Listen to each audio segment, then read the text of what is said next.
Hi there, everyone. Welcome back to Deep Tech Diversity. My name is Joe, and I will be your host again today. For some background, I lead Enable Technologies' Deep Tech Talent Division, who operate globally, but we're primarily based out of the lovely green city of Bristol in the UK. Joining me today is Elena Cismigiu, who is a neuroscience graduate who recently founded a Cambridge-based startup called Neuro XR. Hello, Elena. Thank you very much for joining us today. How are you doing? I'm good, thank you. Thank you so much for having me. No worries at all. We're really excited to have you on the podcast today. So I guess it would be best to leave you to introduce yourself. So just to start off with, could you tell us a bit more about your background and what you specialize in?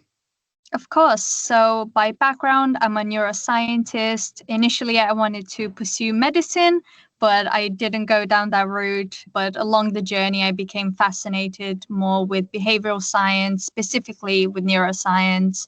My degree was fairly generalist, but towards the end of my degree, I became a bit more passionate about biometrics, hardware, and a bit more innovative technology. That's exactly the time where I met my co-founder, who is a psychologist by background. And we did a lot of research and we found a lot of commercial opportunities with our degrees and what we wanted to pursue. And that was one of the catalysts for starting the company. I personally didn't think that I was going to start a company. I actually wasn't sure what I wanted to pursue, but I knew that I didn't want to stay in academia or in research. I felt like there weren't a lot of opportunities and a lot of different paths that I could take. And actually, my co-founder was writing his dissertation around the topic that we have the technology around, and a company wanted to buy his results. So we saw this small financial opportunity and we thought, hey, we are young, we don't have anything to lose, let's start Awesome. something. That's phenomenal. I mean, it's a very fast time period to go from graduation to owning a company. So yeah, really, yeah, huge news for you. Congratulations. So you're now leading Neuro XR. What does your role encompass there, and what does the wider business focus on? So in general, what NeuroXR focuses on is a software that analyzes different biometric sources such as eye tracking, brain scanning, heart rate, and heat maps it onto different videos and games or any sort of experiences that companies are producing. So you can see exactly how the users are feeling and their emotional response to new technologies. What my role is, I'm the co-founder and the CEO, but I lead a bit of everything. Working in a startup, you start with doing a bit of everything, but it also allows you to build all of the skills that you need. But now I focus a lot on fundraising, on the company strategy, including new ideas and sort of helping move the business forward. Awesome. Yeah, a wearer of many hats by the sounds, which yeah is very typical in a CEO role. That's awesome. I mean, I'm very excited to learn a bit more about your journey and some of the barriers that you've overcome to get to the point that you're at now. Just before we kick off with our Q&A, I just want to provide some background to our listeners on the why behind what we're doing. So I think within the industry of deep tech, a lot of people don't realize how impactful it is to the day-to-day lives of everybody around us. So, with things like AI, biotech, quantum computing, revolutionizing essential industries like healthcare, manufacturing, and retail. Deep tech is very much here to stay. The challenge that we have here is that there is a huge lack of diversity in the industry, which will almost certainly stunt its progression moving forward. So, some statistics to back that. I read a recent BCG report that showed that just 11% of deep tech startups have a female in a founding role. And for reference, 77% of that report were fully male founded, which is a pretty shocking statistic. In 2023, only 1.3% of US VC funding went to Black founders, which again is a huge sign of the disparity within the industry, especially even from the early stages within investment. And then finally, There was a survey completed last year where 75% of LGBTQ plus founders felt that they had to hide their identity from investors. This needs to change, really importantly as well. One of the largest challenges, however, is that there is already a huge talent shortage in the industry to keep up with the continued demand of skilled and diverse workers. I think in my previous episode for the podcast, we spoke about a Deloitte report that showed that there is a global shortage of 1 million skilled engineers to meet the demands of just the semiconductor market alone in order to meet the predicted revenue generation that we're hoping for in 2030. The purpose of what we're doing here is to encourage people from all walks of life to pursue a career in deep tech innovation so we can continue on the unprecedented growth trajectory that we've seen over the last 20, 30 years and beyond. We want to make things accessible, and the purpose of this is to showcase people like Elena and other diverse leaders in the deep tech industry to showcase the positive impacts that they've had, which will hopefully in turn inspire others to chase their dreams and become the next generation of innovators in the space. That's enough from me for now. I'd really like to hand things back over to Elena to talk about her journey. So before we start, I would just like to provide a very quick trigger warning to our listeners. Today, we will be discussing sensitive topics around discrimination, harassment, and ignorance in the workplace. So we want our community to be a safe space for people. So it's more of just a heads up about the subject matter today for those tuning in. So yeah, let's get into things. So first of all, Eleanor, I'd really like to know a bit about your initial journey in the deep tech space and what inspired you to choose it as a career path. To be honest, I've always found sort of innovation and technology really interesting. And the more I did my research at university, the more I found the intersection between the commercial world and science and new innovation coming out to be fascinating. And I've always been an analytical person, a scientist at heart, but I found that there were a lot of gaps between those industries. And it took a lot of years actually and a lot of research to actually realize that there's this huge world that has been untapped, especially coming from university as a student, where I believe personally that the career paths were very limited. So I guess it happened by chance. I like to think that my job found me instead of me finding the job. So yeah, it's been a really interesting journey of just exploring things that I like and sort of seeing exactly how they progress. Of course, yeah, you've done so well already. And I guess the follow-up question to that would be, you've moved so quickly into leadership, both in terms of the business sense, but also eventually growing a team. Was there anything that made you want to become a leader, or did it just kind of arrive naturally? To be honest, I was chosen to be the CEO of the company. So it wasn't necessarily a dream of mine to do it. I found it quite scary at the beginning, mainly because I had absolutely no business experience, did not go to business school. So I found it really scary to see as well, not to see a lot of role models that I could use as reference to how I would grow as a leader.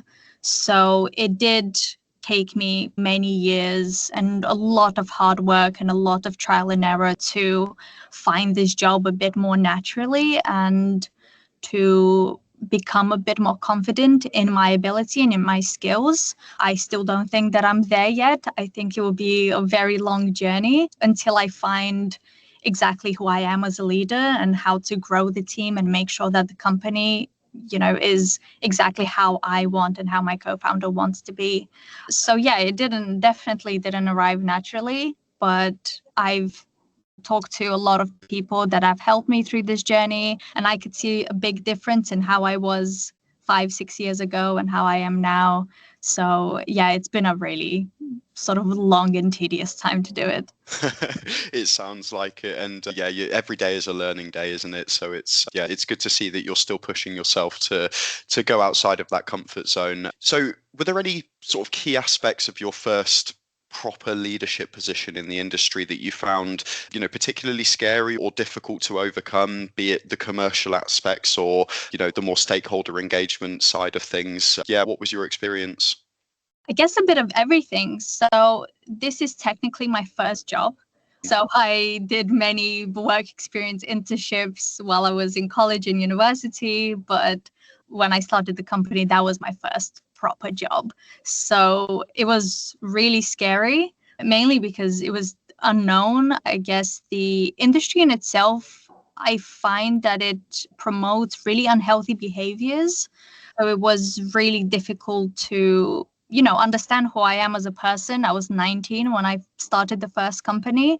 And at that young age, I don't think anyone knows who they are, let alone to be put in that position to lead a company and grow a team. So, yeah, it was quite difficult. And I guess I was a bit luckier because I am, from different minority groups, but I am white. I have a pretty good English accent. I am disabled, but I don't look it. So I guess I was able to not necessarily hide, but not enhance the sort of minority groups that I was in. And I was able to blend into these industries a bit easier than other people that I've talked to. And that is a absolutely horrible thing to, to even acknowledge that is the case. But I felt that I was really sort of in a privileged position where the minority groups that I was part of were not necessarily enhanced when I was talking to other people and when I was trying to learn how to become a leader. Sure. Yeah, no, of course. So prior to starting your current business, you mentioned that you were involved in a few internships and sort of smaller projects and stuff. Were there any barriers that you faced when you were going through those roles? And if so, how did you overcome them?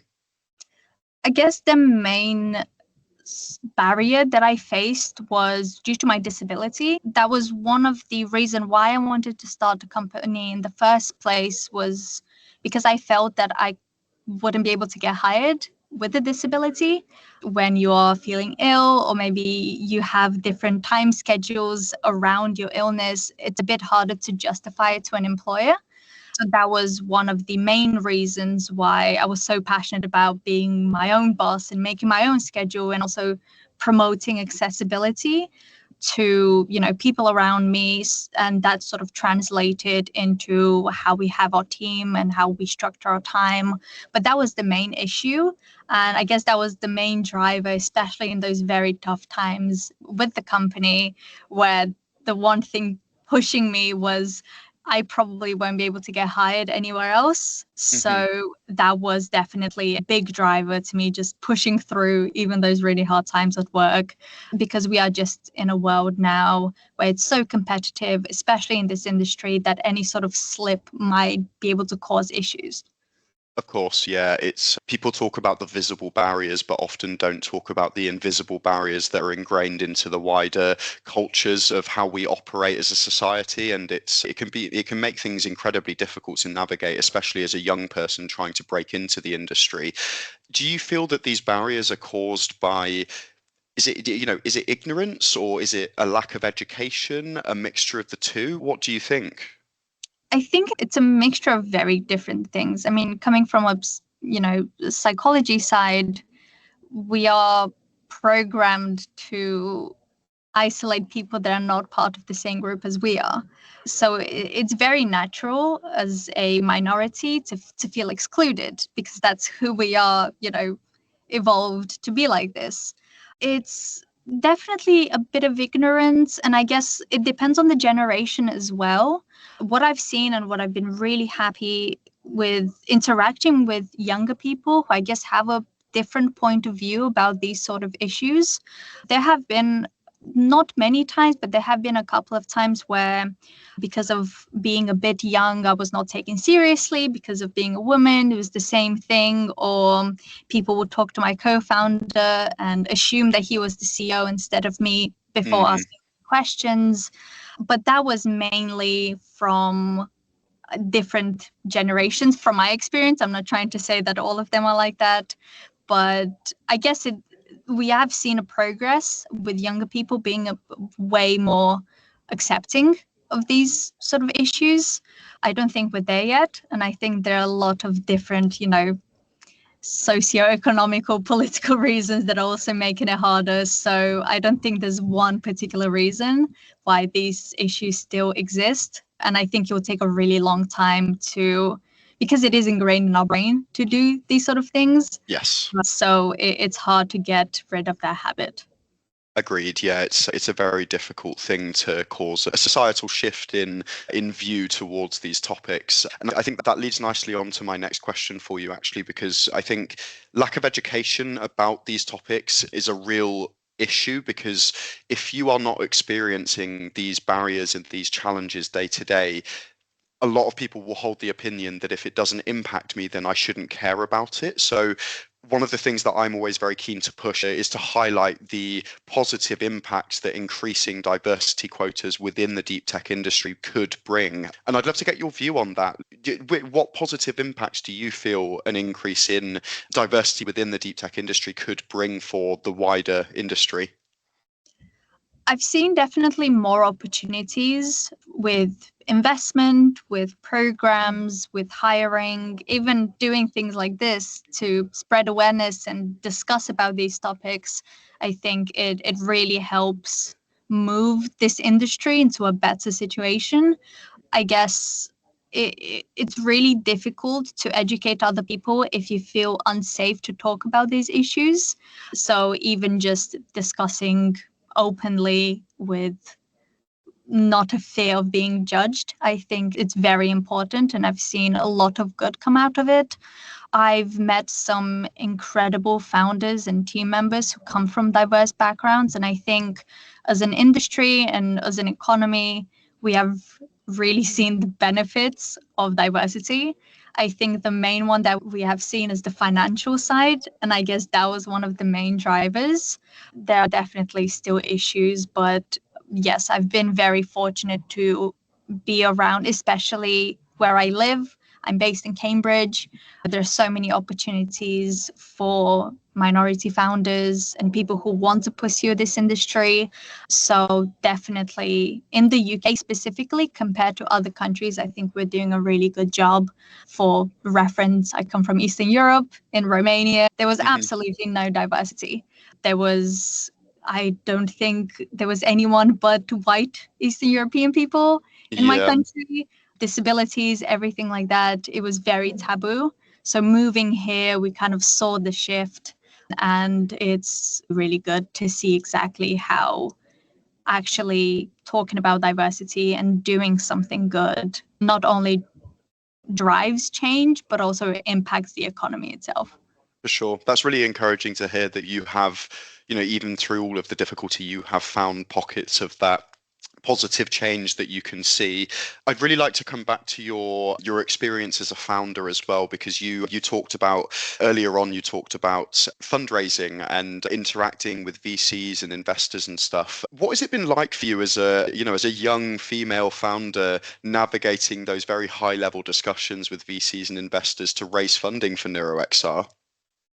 I think it's difficult for everyone, to be honest, especially being a minority founder. Yes, we have all seen the statistics, but I think generally, regardless of the background, fundraising in itself is extremely difficult because no matter how good your technology is, no matter how good the company is, the competition is so fierce and the economy shifts so much that you have less and less control about when you're going to get the money. And you're also in a very vulnerable position. You are going to people and you're technically begging for money. You are trying to show how good your business is. And even that power shift is sometimes it's not the best feeling in the world. And I think what helped me personally was surrounding myself with people that could help and could open doors for me. And I was lucky enough not to have experienced a lot of discrimination, especially with fundraising, or maybe I just haven't seen it. But yeah, surrounding myself with people that could help me, that could introduce me to people, has been incredibly helpful. And it's definitely made this entire journey easier. I'm not going to say easy because it isn't, but a bit more tolerable. But I guess discussing with VCs and investors, it's a completely different skill to learn. You have to learn how to talk to them in a very specific manner, especially in deep tech. When you come Hmm. from a scientific background, they might not understand what the technology even is, especially as scientists. We're very inclined to talk in very scientific terms. And 80%, 90% of the time, those investors do not have a background in your industry. They don't know exactly how it works. So you need to develop very specific skills to commercialize your idea and talk to them in a way where it de-risks your business and it makes it sound more and more exciting. And it's definitely a trial and error. I went through hundreds of iterations of my pitch deck, through all of the documents, and just talking to investors, getting feedback, understanding exactly how your technology benefits the world. It's definitely a good first step.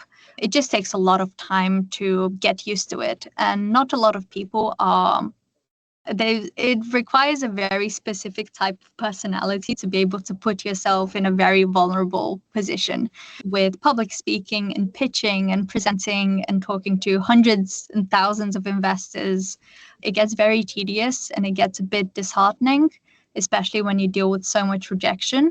And adding that lack of diversity aspect to an already very difficult job, it definitely makes it quite difficult sometimes. So I guess surrounding yourself with good people does make the situation a bit easier.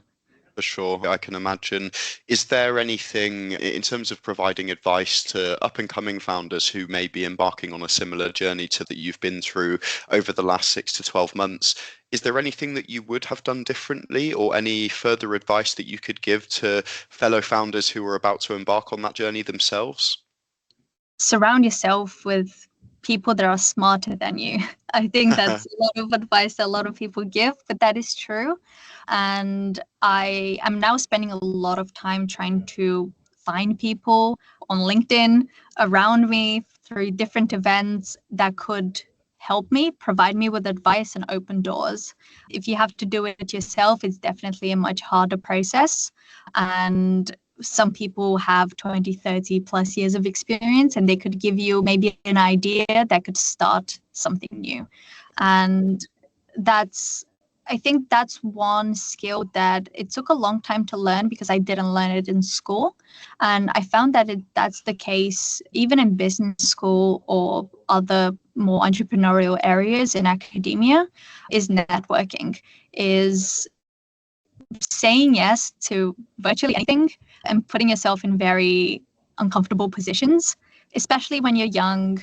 If you're not extroverted, is even worse. But as much as I used to hate it at the beginning, but going to events, talking to people, practicing is so beneficial. And it taught me a lot. And I've met some incredible people just from finding them at particular events in my university. And that's all it starts. It starts with one person, and then you can grow whatever you want. For sure. That's awesome. So we've talked about the barriers and we've talked about some of the challenges and how to overcome them. I'd really like to understand the changes that you would personally like to see within the ecosystem that you feel would make it more supportive and accessible for diverse people moving forward. One thing that I have seen recently, because we have dealt with it ourselves, is more, I guess, on the political side of visas. I think we have seen a huge shift recently where incredible talent from different countries are really struggling to move to the UK because of those problems. And I think that's such a shame because diverse backgrounds bring so much value to companies and to industries.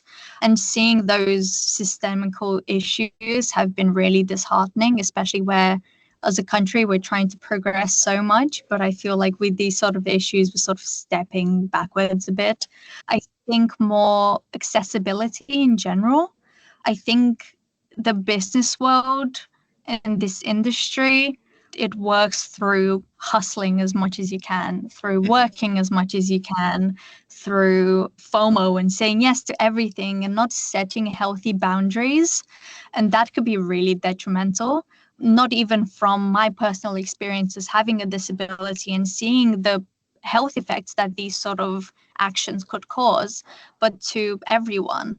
I think every single founder that I have met gets burnt out every couple of months. And that is because we have such high expectations of ourselves, especially as a startup. There is saying you fight against time and money, and you try to be so passionate about your technology, but you have rejection on one side, you have time pressure on the other side, you have money pressure. It's so easy to overwork yourself, to not put boundaries. And I think we need to understand exactly the effects that this could have, not only in this industry, but in the economy as a whole. And I think I would like to see some changes around that, just promoting healthier boundaries and just healthier ways to cope with an extremely stressful job. And yeah, I think I've seen a lot more progress over the past few years coming from a scientific background, working now in a commercial industry. I think as a whole, we're doing much, much better. I think the biggest one that I have seen, is just the health impact that this could have on companies. Yeah, of course. And I think the awareness of that to the general public and, other people within the industry is quite minimal because it's often invisible, right? It's not something that people shout about much because it can be defined as a weakness, and it's sad that is the case. But hopefully these systemic changes can provide more of a support structure to those people, which will in turn create better products and better companies long term. I've really enjoyed your insights today, and to finish off, I'd really like to get some advice from you to those who may be considering a career in deep tech but might be hesitant due to some of the things that they read about in the news and online. So yeah, I mean, speaking more generally, would you have any advice for your younger self or anybody else looking to break into the industry? I mean, I completely understand the media portrays deep tech in a very negative manner, especially Yes. in my industry. Neurotechnology sounds so sci-fi, and sometimes I see a lot of articles that just because of lack of education and lack of awareness of exactly the benefits of this technology. So that is, in its own very frustrating. I guess after learning for 6 years about this and, being a CEO and a co-founder, trusting every opportunity that comes your way and taking it. And especially as a young person, you have nothing to lose. If it fails, you still have your whole life ahead. My father has said that many times, that he does regret not starting a business because as you get older, you just don't have that drive and that push to just do something. And that's why I was very grateful that my family was very supportive, because I was young, because I was just trying things out. And if it wasn't for me, it was perfectly fine. And I guess, rejection is not permanent, especially being in a startup. You deal with rejection so much that you become a bit numb to it. You're able to focus on your goal and exactly what you need to do, and rejections don't really matter that much to you anymore. When I applied to med school and I didn't get it, I thought my entire life was over. I was so gutted. It was a horrible feeling, especially when I was comparing myself to other students in my school, where I was told time and time again that school is so important. Grades are what make, that's what you get a good job, you have good grades. And when I didn't get into med school and I saw other opportunities and I thought, let me just try something new, and it did end up working out. It made me realize that just because something didn't work out, it doesn't mean that there's not something else that is right for you. Especially as a young person, I think there's a small percentage of people that have a dream from when they were a kid of what they wanted to do in life, and they actually end up doing it. I don't think that's true for most people, and that's perfectly fine.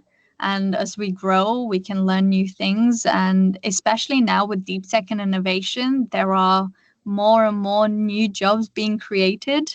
So younger generations can experience completely different jobs that we couldn't even think about a few years ago. So it makes it really exciting to see exactly how new technology is coming out there, how cool it is to work in this industry and just experience exactly and be at the heart of innovation. I think it's been very motivating personally. Yeah, I guess it's really hard to give advice to younger people because everyone is so different. Of course. I've never really liked seeing templates of how I should run a company, of how I should become a leader, because everyone's skills, they can become a good leader. My co-founder, he has a different personality than me. It doesn't mean that he's worse or better than I am at my job. We have different management styles. He's fantastic at what he does. So yeah, I guess my only advice is just do it. Go do it, whatever it is, just experience it. You have all the time in the world to do it and fail again and fail some more, because at the end of the day, it's who cares? It's Of fine. course. Everyone fails. We're all human. It doesn't really matter in the grand scheme of things.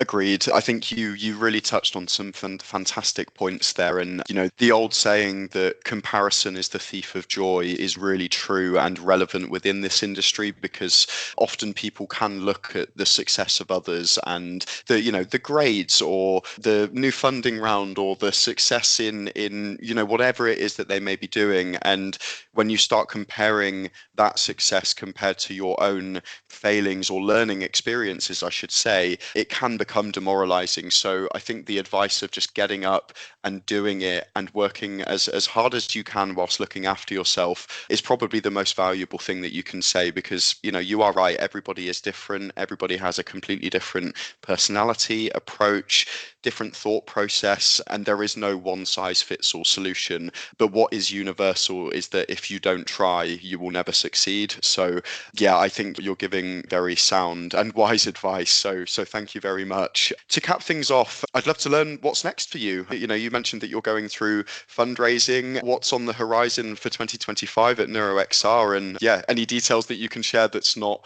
too secret at this stage would be awesome. Yeah, I mean, hopefully I can finish my fundraising because I'm so done with it.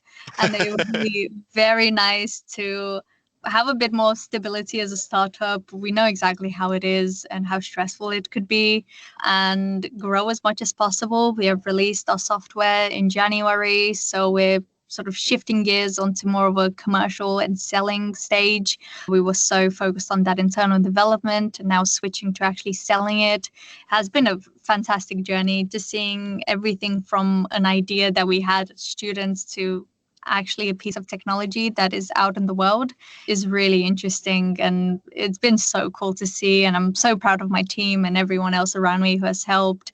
I guess it's just growing and yeah, hopefully doing more things like this, bringing a bit more awareness. I would love to focus more on the social side, especially with fundraising taking so much of my time and being my main priority for quite a long time. I would like to do a couple more passion projects.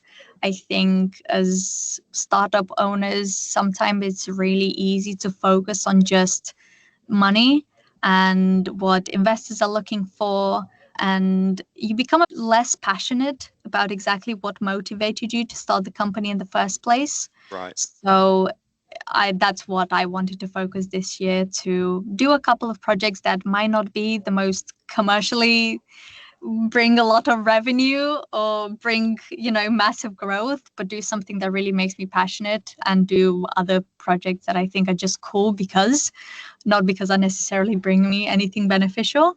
So yeah, that's sort of plan that we're looking for. Hopefully expand geographically, bring more partners in, grow the team.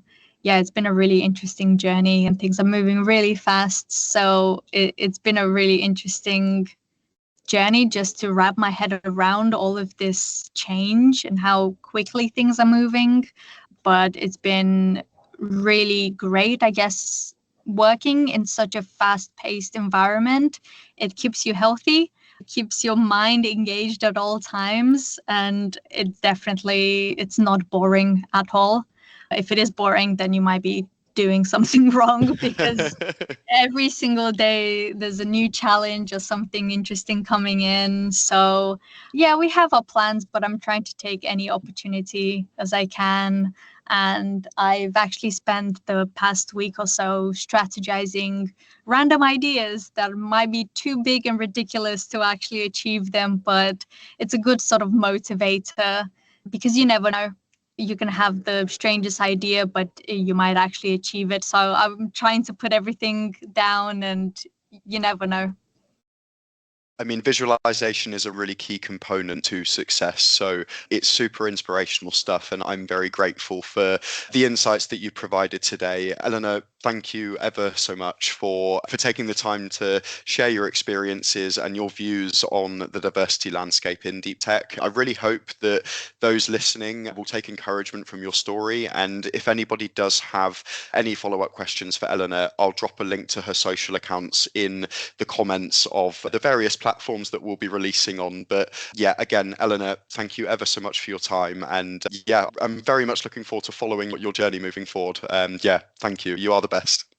Thank you so much. And just as a note, I always love to help people with their questions, because I definitely didn't get the support when I was starting out. So any questions, advice, I would love to help, because I think any sort of free advice is very welcomed, especially in this space. 100%. Yeah, that's very generous of you. Thank you ever so much. Yes, that was Elena, everybody there. Yeah, brilliant interview. Thank you again to her. We are always looking to connect with other diverse leaders who forged a career in the deep tech industry. So if you'd like to share your story, or if you would like to recommend somebody's story, please don't hesitate to reach out to myself or the Enable Technology team here. We'd love to hear from you. To our audience and everybody else in our community, thank you very much for listening. We'll be back very soon with more features, and yeah, I'm looking forward to growing our community further in 2025. We'll see you soon. Take care.